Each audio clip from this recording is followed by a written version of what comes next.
우리 귀한 찬양 하나님께서 기뻐 받으시고 또 우리 모두에게도 은혜가 된 줄 믿습니다. 그렇습니까? 이 찬양의 가사대로 그대로 살기를 원하십니까? 왜 작아져야 아멘이? 자신 없으신 거예요?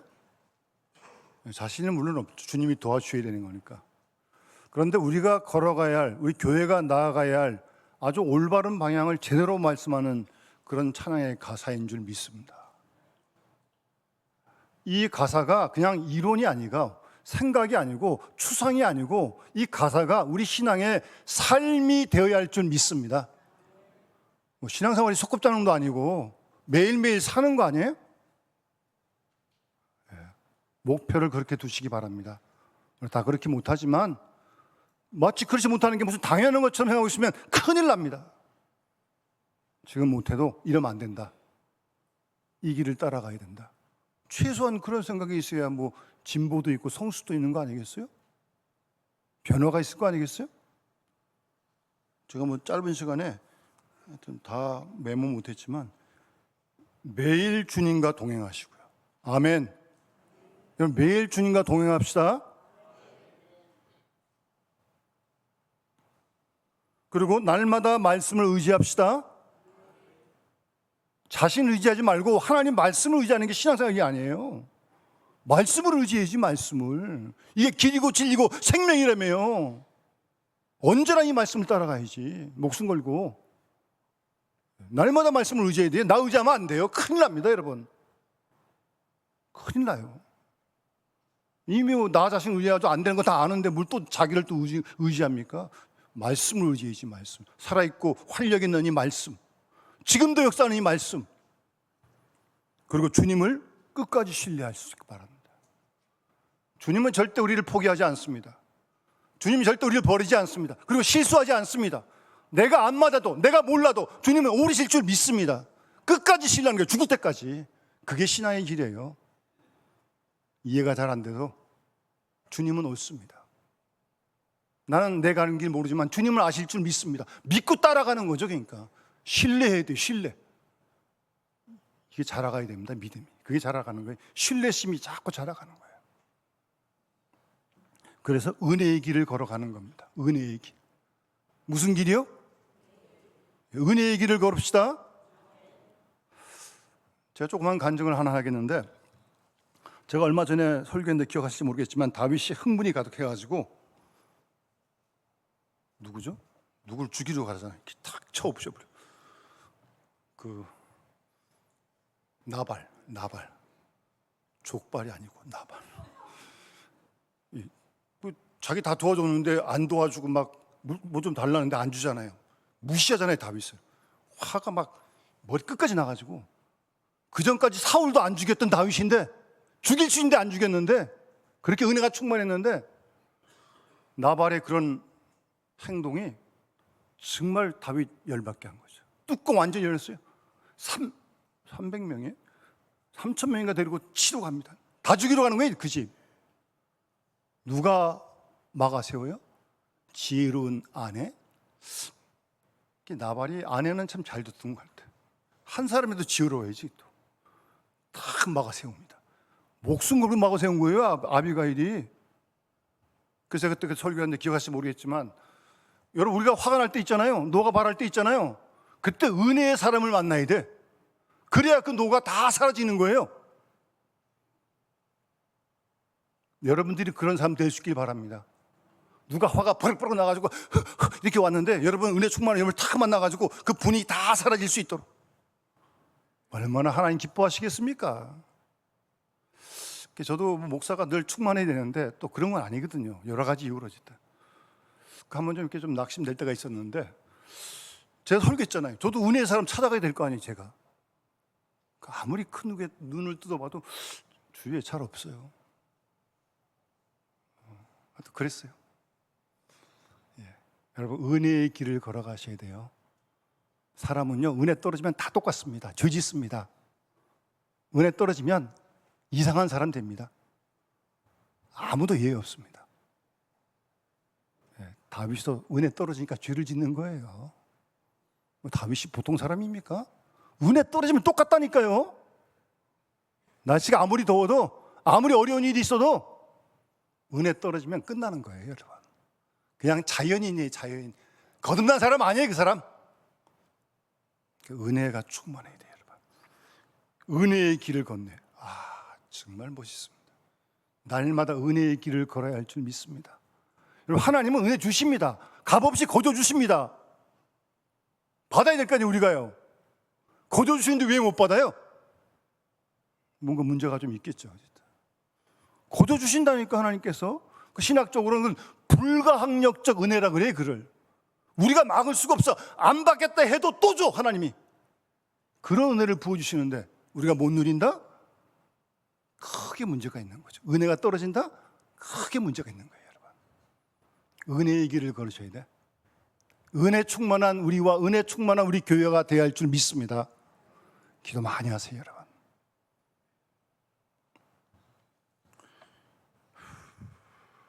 하여튼 뭐 가사들이 너무나 아주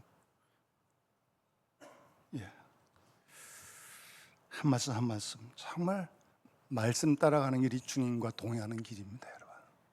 주님 안 보이잖아요. 말씀 따라가는 길이 주님과 동행하는 길이라니까요. 뭘로 주님과 동행하시는 거예요, 여러분들이? 주님도 안 보이시는데 말씀 따라가는 게 주님과 동행한 거래요, 여러분. 아시겠습니까? 매 순간 매 순간. 그래서 주야로 그 말씀을 묵상한 게 정말 비유가 아니에요. 그건 비유가 아니에요. 실제. 그렇지 않으면 다 우리가 죄인의 길에, 악한 자의 꾀에 다 빠집니다. 정말 밤낮으로 그래서 그 말씀을 묵상하지 않으면요, 사람 죄의 길로 갑니다. 아시겠습니까? 그래서 주의 말씀을 정말 충만하게 묵상하셔야 돼요. 그게 주님과 동행하는 길인 줄 믿습니다. 오늘도 내일도 그 길을 걸어가고 자녀들에게도 다음 세대도 그런 길을 가르치고 정말 몸으로 증거하는 우리 부모님들 될 수 있길 바랍니다. 그래야 뭐 따라올 거 아니겠습니까? 말은 이렇게 하고 그 길 안 가고 있으면 애들이 따라오겠어요, 우리를? 정신 바짝 차려야 돼요, 여러분. 죄송합니다. 제가 뭐 따로 흥분한 이유 없고요. 그냥 안타까움에 그러는 겁니다. 오해하지 마십시오. 왜 목사님이 또 오늘 톤이 올라가나 그러지 마시고 내리겠습니다. 여러분, 우리가 잘 아는 사도행전의 초대교회는요, 모든 면에서 교회의 대표적인 의미가 있어요. 그래서 우리가 지금도 초대교회를 바라보는 거 아니에요? 사모하는 거 아니에요? 이래겠다 저래겠다. 항상 초대교회를 우리가 바라보는 거 아닙니까? 어떤 대표적인 의미가 있다고요. 교회의 속성, 교회의 구조, 교회의 의미, 교회의 사명, 그런 모든 것의 대표격이라고요. 그것만이 아니에요. 초대교회는 교회 안에서의 발생되는 모든 문제도 대표격입니다. 문제도. 여러분께 이상적인 초대교회 은혜 충만한 성령 충만한 그런 교회가 어디 있어요, 요새? 근데 그런 교회에 문제가 발생하고 오늘 갈등이 일어나는 거예요. 예? 그런 교회 유무상통하고 자기 것을 그러지 않고 다 나눠주고 그러는데 문제가 없어야 되는 거 아니에요? 그런데 그런 이상적인 정말 아름다운 초대 공동체에 지금 문제가 발생한 거 아니에요? 오늘 본문이 갈등이 일어나는 게 갈등이 지금 원망하는 게 서로 간에 지금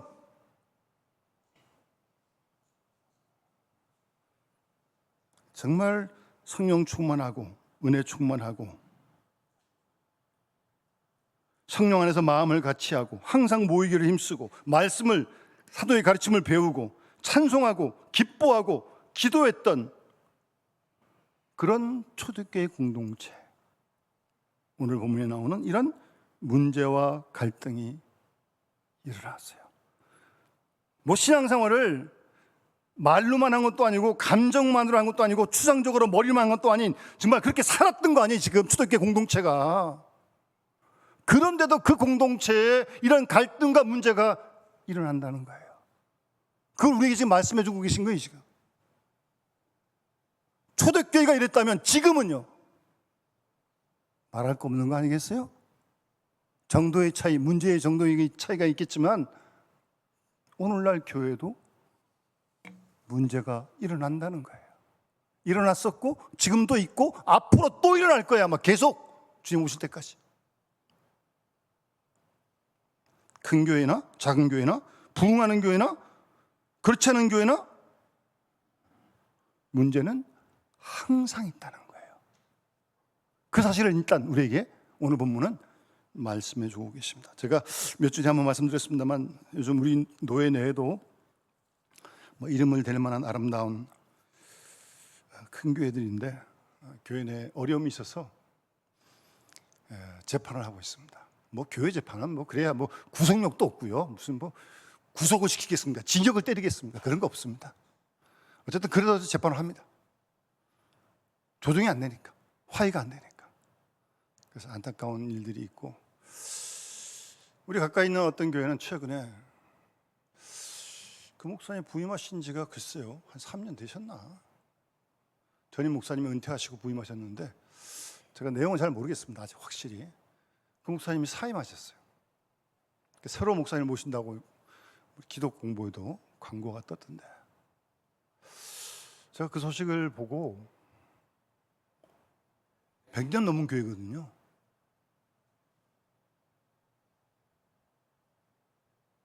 원로 목사님을 3분 모셨던 교회인데 이 목사 모신 지 한 2, 3년밖에 안 됐어요. 그런데 하여튼 왠지 잘 모르겠는데 어쨌든 그 목사님 사임하셨습니다. 하여튼 잘잘못을 떠나서 정말 교회로서는 위기입니다. 그리고 안타까운 일이에요. 사람이 결혼했다가 이혼하는 것도 쉽지가 않은데 교회가 담임 목사님 은퇴하시고 후임 목사님 모셨는데 뭐 얼마 안 있어서 이렇게 사임하신다. 여러분 기도 많이 하셔야 돼요, 여러분. 아시겠어요? 열심히 기도하세요. 어쨌든 많이 기도하셔야 됩니다. 뭐 우리가 하나요? 사람이 하나요? 하나님이 하시는 거지. 하나님 살아계십니다. 그래서 우리가 기도하는 거죠. 기도 많이 하셔야 됩니다. 왜? 이런 초대교회 운수도 문제가 발생하니까. 오늘날도 지금 문제가 있잖아요. 지금 우리 주위 바로 옆에 교회 문제가 있다니까요. 그래서 오늘 문제 본문에 보면 1절 끝에 원망을 해요. 사람을 원망을 해. 아직 초대교회 공동체가 감사해도 좀 모자라는 교회, 감사가 충분한 교회 아니에요? 내 것을 아니고 필요를 따라 다 나눠주는 이런 아름다운 공동체가 어디 있습니까? 지금도 없는데. 그 감사가 넘치될 것 같잖아요? 근데 지금 원망하고 있는 게 원망. 예? 불평하고 있는 게 지금.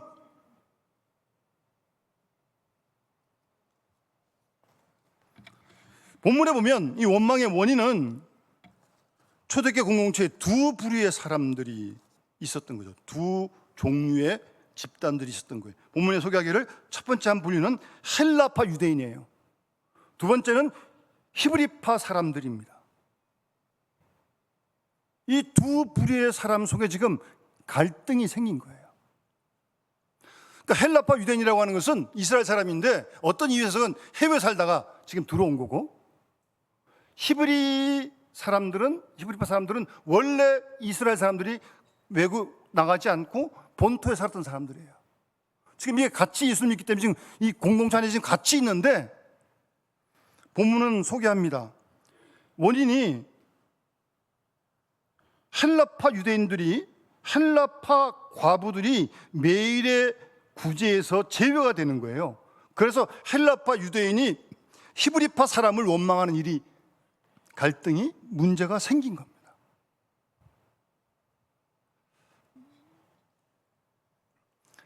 헬라파 유대인이라고 하는 것은 해외 살다가 지금 어쨌든 들어왔어요. 연세가 드셔 들어오셨는지 어쨌든 들어오셔서 지금 같이 생활하는데 좀 자유롭죠. 해외에서 생활을 했고 뭐 헬라 문화에 좀 접했고 상당히 자유적인 그런 생각도 있고, 대표적인 인물이 사도 바울입니다. 여러분, 사도 바울이 헬라파 유대인이에요. 날 때부터 유대인이지만 바울이 이방 지역에서 태어났잖아요. 길리기아 다소에서. 그런데 비해서 히브리 사람들은 여기서 떠나지 않던 사람들이에요. 뭐 신앙도 있고 좀 보수적인 그런 영향이 좀 있겠죠. 그런데 이제 뭐 성경에 써 있지는 않지만 모르긴 해도 그랬을지 몰라요. 어디서 굴러온 돌이 그냥 박힌 나를 갖다가 지금 뭐 밀어내려고 그러고 아마 그 속에 갈등이 분명히 있은 거예요. 와서 뭐 이렇게 하고 있는데 저 꼴도 보기 싫고 힐끔하지 사람들이 어디서 굴러먹었다가 들어와가지고 여기서 지금 뭐 은근히 좀 그런 거 텃세 부리는 거 있잖아요. 우리 교회는 엄줄로 믿습니다만 지금 그런 알력이 지금 내재하고 있었는데 이게 지금 터진 거예요. 구제 문제로 지금.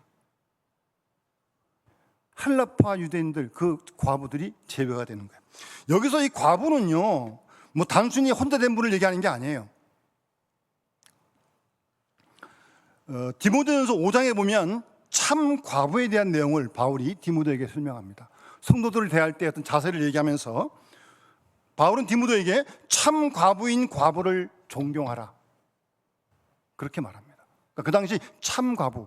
그런데 이 참 과부로서 외로운 자는 하나님께 소망을 두고 주야로 항상 기도와 간구하는 사람입니다. 그런데 이 초대교회 당시에는 과부로 명부에 올릴 자는 나이가 60이 덜 되지 않은 사람, 그러니까 60부터 과부의 명부에 올리는 거예요. 그러니까 명부가 있어요. 참 과부의 명부가 있었던 거예요. 그러니까 이건 일반적인 혼자된 분 다 얘기하는 게 아니고 참 과부라고 이렇게 명부에 올릴 만한 이런 사람들 얘기하는 거예요. 그러니까 이분들은 60도 넘었고 좀 자유로우니까 나그네 대접하고 성도들 발을 씻기고 환난 당한 자를 구제하고 선한 일을 행하는 그런 사람을 이런 과부 명단에 올렸다는 거예요. 지금 이 사람들을 얘기하는 거예요. 일반적인 모든 혼자된 분을 얘기하는 게 아니고 이 참 과부. 그러니까 이분들은 교회를 위해 봉사하고 기도하고 전도하고 이러면서 교회에서 일정량의 어떤 생활비를 지급했던 거죠. 안정되게 그 일을 하라고. 그래서 보면 젊은 과부는 안 돼요. 정욕으로 그리스도를 배반할 때 시집 갈 수 있으니까 젊은 과부는 안 됩니다. 하여튼 뭐 그런 것까지 다 얘기를 하고 있어요. 그런데 헬라파 유대인들, 자기네 헬라파 유대인들, 그리스도인 사람들이 이 구제에서, 매일 구제에서 제어가 되는 거예요. 불만이 생기죠. 그 원망할 수밖에. 왜 우리를 갖다가 제외시키냐? 그런 문제가 생겼던 거예요. 이 이상적인 정말 아름다운 초대교회 공동체예요.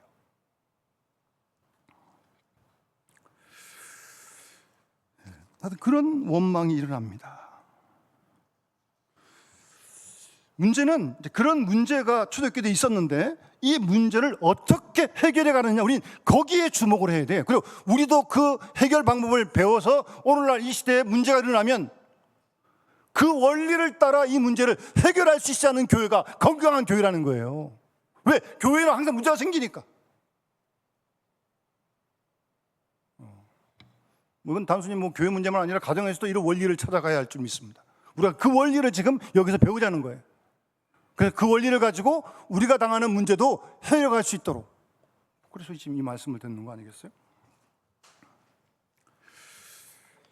우선은 오늘 본문에 보시면 이 문제를 해결해 가는데 사도들이요, 이런 제시를 합니다. 2절 말씀 보시면 12사도가 모든 제자를 불러 이르되, 그러니까 사도와 제자가 따로 나오잖아요. 그러니까 사도행전의 제자는, 복음서의 제자는 12제자만 얘기하는 거지만 사도행전의 제자는 12제자를 얘기하는 게 아니에요. 모든 그리스도를 다 얘기하는 거예요. 그러니까 12제자 중에 다 사도를 얘기하고, 그러니까 사도들이 모든 그리스도인들에게 불러서 2절에 우리가 하나님 말씀을 제쳐놓고 접대 섬기는, 구제하는 일, 일삼는 거 마땅치 않다. 이게 사도들이 제시하는 첫 번째 해결 방법입니다. 옳지 않다는 거예요. 말씀 전하는 일 제쳐놓고, 복음 전하는 일 제쳐놓고 구제에 빠지는 일, 구제하다가 말씀 못 전한다. 그거는 합당치가 않은 일이다. 그런 제시를 하는 거예요, 사도들이. 말을 바꾸면 무슨 말입니까?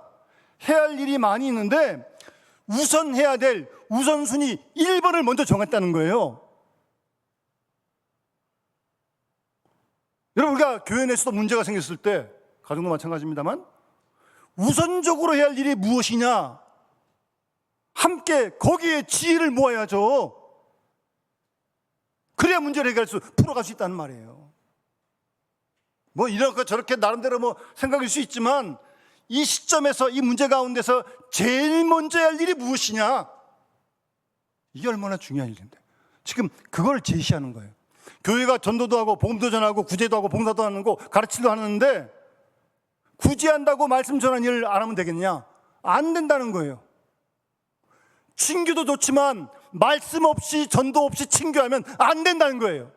뭐 사람끼리 좋아가지고 밥 먹고 뭐 그러는 거예요? 그 친목단체지 그게 무슨 교회예요 그게? 말씀과 함께 복음 전과 함께 친교도 해야 된다는 거예요. 그걸 분명하게 지금 사도들이 제시하는 겁니다. 우선순위가 뭐냐? 우선적으로 해야 할 일이 뭐냐? 그걸 지금 제시하는 겁니다.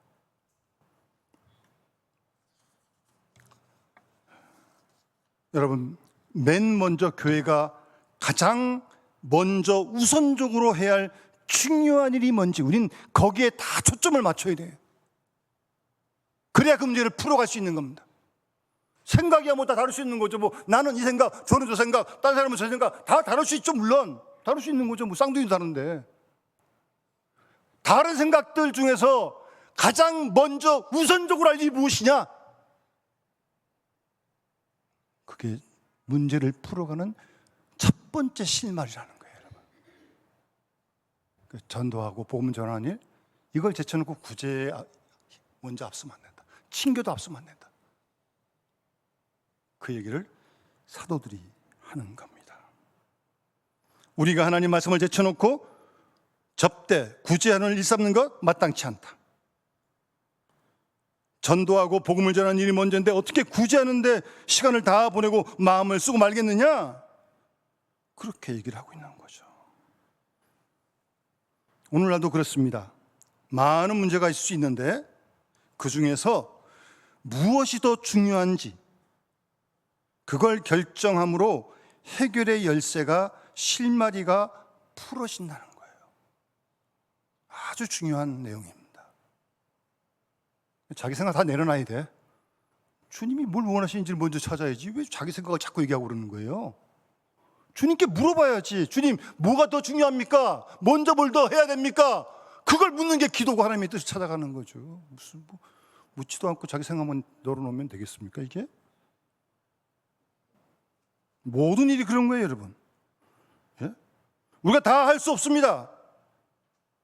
우선순위를 정해놓고 우선순위가 뭔지 뭐 요즘도 핸드폰 뭐 단축키도 쓰시나요? 1번이 여러분 누구예요 도대체? 2번은 누구예요 도대체? 순서 딱딱 정해놓는 거 아니에요? 예, 그것처럼 우리 삶의 어떤 문제 해결하는 첫 번째 우선순위가 뭔지를 분명히 해야 됩니다 여러분. 그래서 지금 풀어가기 시작하는 거예요 지금 이 초대교회 문제를요. 두 번째 우선순위를 정한 다음에 이 초대교회는 사도들이 정말 놀라운 제시를 해요. 그 말씀 전하는 거 지쳐놓고 구제하는 게 합당치 않으니까 우리가 칭찬받는 7 집사를 택하자. 그렇게 제시해서 우리나라는 초대교회 7 집사를 선택을 하는 거예요. 그런데 그 이름이 5절에 나오는데 스데반, 빌립, 브로고로, 니가노루, 디몬, 바메나, 니골라 이름을 보면 이 사람들은 한결같이 다 헬라파 유대인이에요. 뭐예요? 7 지사를 뽑는데 구제하는 일을 담당케 하는데 히브리파 사람들이 다 양보한 거예요. 헬라파 유대인 7 사람을 다 택하는 거예요. 여러분 문제를 풀어가는 두 번째 길은요 서로 이해를 하면서 양보하는 것이 중요한 해결점이 되는 겁니다. 뿌득뿌득 뭐 나는 이렇게 주장하고 쟤는 저렇게 하고 막 밤새도록 싸워봐야 뭐 일이 되겠습니까? 죽어도 안 됩니다. 그나 어느 한쪽이 또 때로는 양쪽이 어느 정도 양보를 해야 되는 거지. 양보를. 그러니까 히브리파 사람들이 지금 다 양보한 거예요. 헬라파 유대는 니네들이 이 일 맡아라. 그 나름대로 이해도 한 것 같아요. 이유가 있겠지. 예? 안타까움이 있겠지. 그러면서 전적으로 양보한 거예요 지금. 그래서 이 문제를 풀어가고 있는 겁니다, 여러분. 무슨 죽어도 내 의견은 안 접는다. 그리고 끝까지 가봐야 뭐 절대 그건 안 되는 거죠. 뻔한 거예요, 그는. 그러니까 쪼개지고 나눠지는 거죠, 그 다음부터는. 뭐 절대 선이 아닌 한 어느 정도 우리가 이럴 수 있는 건 양보도 하고, 예? 그래야 무슨 뭐 하나를 대고 풀어갈 수 있는 거지. 무슨 보세요, 얼마나 통 큰 양보를 했습니까, 이게 지금. 7명 다 니네가 해라. 그게 두 번째 해결점이었던 겁니다. 세 번째는 원래 이 구제하는 일은 사도들이 했던 거예요. 그런데 사도들이 과감하게 일을 분담시킵니다. 나누는 거예요. 7 집사한테 맡기는 거예요. 자기들이 다 하지 않고. 혹 사도들의 마음속에 이 집사들이 뭐 100% 마음에 들었겠습니까? 그런 사람 어디 있겠어요? 좀 부족한 점도 있는 그런 사람이 있었겠죠. 그래도 맡기는 거예요, 여러분. 분담시키는 겁니다. 좀 마음에 안 들어도, 좀 미숙한 점이 있어도 맡기는 거예요. 분담을 시키는 거예요. 나 혼자 다 하려니까 불평이 생기는 거예요. 다 할 수도 없지만 하지도 못하면서 뭘 혼자 다 해, 혼자 다 해. 교회를 제가 목사가 다 하겠습니까? 어림도 없습니다. 못합니다, 저는. 제가 언제 구청 가고 무슨 뭐 세무서 가고 무슨 은행 가고 제가 뭐 언제 뭐 수리하고 다 해야 되고 뭐 지붕도 올라가야 되고 언제 그걸 다 합니까? 저 설교하고도 그것도 쉽지가 않은데 지금. 예? 혼자 못한다니까요. 다 도와주시니까 교회가 이렇게 지금 움직여가는 거예요, 여러분. 분담을 시켜야 돼. 자기 은사를 따라 봉사하는 겁니다.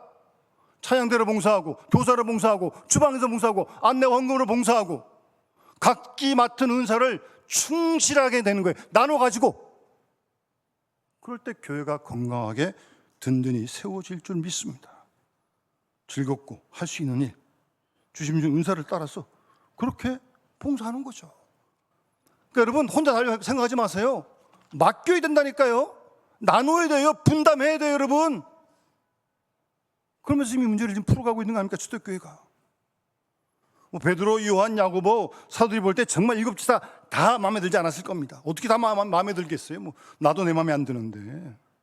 그래도 맡긴다니까요. 그게 문제의 해결점이었다는 거예요, 여러분. 나눠서 분산시켜서 일을 그렇게 하는 겁니다. 여러분, 출애굽기 보면 모세가 애굽에서 나와가지고 그 수많은 백성들을 재판도 해야 되고 가르쳐야 되고 얼마나 일이 많았겠습니까? 혼자 그냥 경무에 시달려 있는 거죠. 그때 장인 이드로가 딱 와서 보니까 모세는 피곤해하고 백성들은 기다리라고 정신없고, 야, 이거 안 되겠다. 멋있는 장인이에요, 아주. 출애굽기 18장 17절 18절에 이드로가 이렇게 말합니다.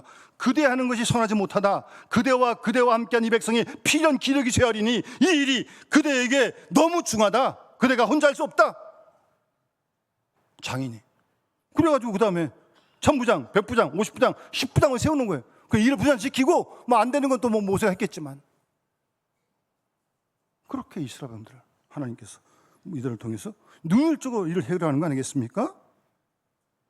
혼자 하려고 하니까 아무것도 안 되는 겁니다, 여러분. 분담해서 맡기는 일에 충실되게 하면 교회가 전적으로 든든히 세워질 줄 믿습니다. 그 다음에 5절 말씀 보시면 중요한 말씀이 있어요. 이렇게 제시했어요. 양보했어요. 분담을 시켰어요. 그랬더니 5절에 온 무리가 이 말을 기뻐하여, 사도들의 이 제시에 온 무리가 다 기뻐한 거예요. 대단하죠. 네? 그 말이 일리가 있으니까. 다 기뻐해서 다. 뭐예요? 전체 합의로 이 문제를 지금 풀어가는 거죠. 이렇게 의견을 제시하니까 모두가 다 좋다고 여긴 거예요, 지금. 그래서 새로운 질서가 지금 또 일어나는 겁니다. 참 쉽지가 않죠. 이렇게 합의를 이룬다는 게 쉽지가 않습니다. 초대교회는 이렇게 했는데, 그래서 오늘날은 만약에 이게 합의가 안 된다, 어떻게 하겠어요? 뭐 주님 오실 때까지 의논할 거예요? 당장 해결해야 되는데? 그러니까 안 되니까 그 다음에 표결을 붙이는 거예요. 첫 번째 안, 두 번째 안, 첫 번째 찬성, 두 번째 찬성 안 되니까.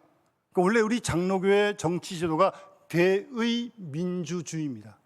이거는 신주주의를 못해서 차선책으로 만든 거지. 뭐 대의민주주의, 교회가 뭐 민주주의를 하기 위해 그런 건 아닌데, 의견이 다르니까 어떻게? 안 모아지니까 어떻게 표결해야지 어떻게 해요? 대의민주주의를 하는 거예요. 이렇게 못하니까 하는 거예요. 이렇게 못하니까. 다 합의가 안 되니까. 안 돼서 만약에 그렇게 투표를 했다. 그럼 뭐 어떻게 결정이 날 거 아니에요? 뭐 A 아니든 B 아니든. 그럼 또 내 생각하고 달라도 따라가야지. 다 결정되는데 또 안 따라가고 또 이상하게 투구하고 있는 건 뭡니까 도대체? 예? 뭐예요 그는? 차선책이지만 의견이 달라가지고 안 모아져가지고 투표해가지고 많은 쪽에 결정됐으면 내 의견이 달라도 전체 의견을 따라가야지. 그렇지 않습니까 여러분? 그런 걸 건강하게 해낼 수 있는 교인이 되죠. 앞으로 그런 일도 있을 텐데. 어쨌든 그러기 전에 어쨌든 초대교회는 전체 합의를 이뤘다는 거예요. 그리고 중요한 것은 이 7사람을 뽑는데 어떤 사람을 뽑은 거예요? 5절 말씀 보시면 믿음과 성령이 충만한 사람을 뽑는 겁니다.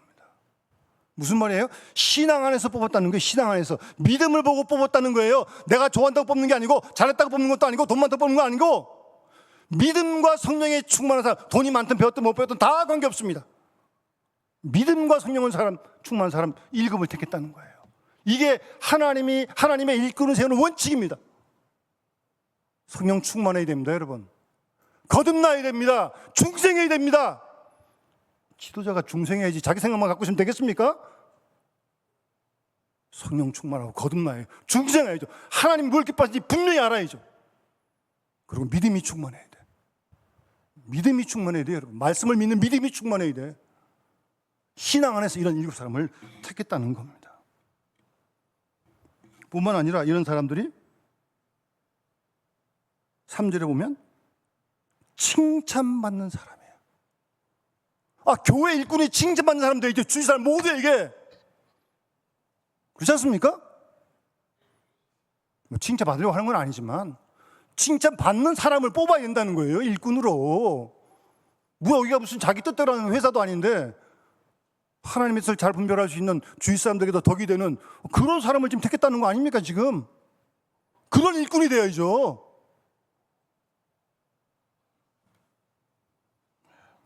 지혜가 충만하고.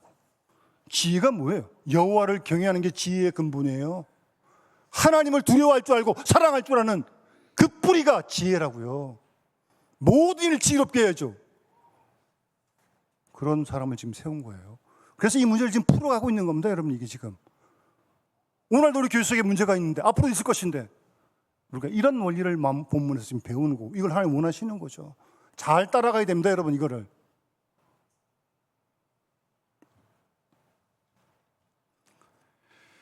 여러분, 어느 교회나 교회는 초대교회도 그랬는데 오늘도 문제 있습니다. 앞으로 또 있을 겁니다. 문제는 그 문제를 어떻게 풀어가느냐. 오늘 사도행전 6장에서 말씀하시는 이 지혜를 잘 따라갈 수 있길 바랍니다. 그런 분들이 생길 거예요, 여러분. 우선순위를 분명히 하세요. 우선순위를 분명히 하세요. 무슨 일을 하든 우리는 하나님께 영광이 우리 인생의 목적 아닙니까? 하나님께 영광되는 방향으로 문제를 해결해 가야죠. 방법도 마찬가지고 하나님께 영광이 먼저예요. 그래서 절대 아무리 바빠도 복음을 전하는 것보다 친교나 봉사를 앞세울 수 없다는 거죠. 하여튼 우선순위를 분명히 하셔야 되고 그리고 양보해야 됩니다, 여러분. 진리에서 벗어난 건 우리가 양보할 수 없죠. 그건 안 되는 거고 죽어도 안 되는 거죠. 그러나 그런 일이 아니라면 나도 할 수 있고 그도 할 수 있는 거라면 좀 마음에 안 들어도 맡길 수 있어야죠. 양보하고. 헬라파 유대인들 니네들이 구제해라. 정말 통큰 양보한 거예요. 그리고 신앙 안에서 믿음의 사람을 택해야 됩니다. 그리고 합일이 될 수 있는 게 제일 좋고 오늘 여기는 합일이 됐잖아요. 하나가 돼서 온 무리가 다 기뻐해. 그렇게 안 된다면 표결해야지 어떻게 하겠어요? 네? 우리 중요한 나라 일도 다 표결하는 거 아니에요? 국민 투표하는 거 아니에요?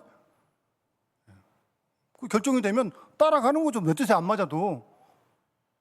그게 뭐 차선적으로 민주주의를 해가는 거죠. 내가 다 한다 할 수도 없고요. 꿈을 깨십시오. 뭘 내가 다 하겠냐. 칭찬받아야 된다 그런 생각도 버려야 돼. 주님께 영광 받으시면 되는 거고, 무슨 뭐 내가 칭찬 안 받고 그런 게 중요한 게 아니에요. 그냥 주고자 하는 마음, 봉사하는 마음, 그 속에서만 교회 공동체가 하나가 되는 줄 믿습니다.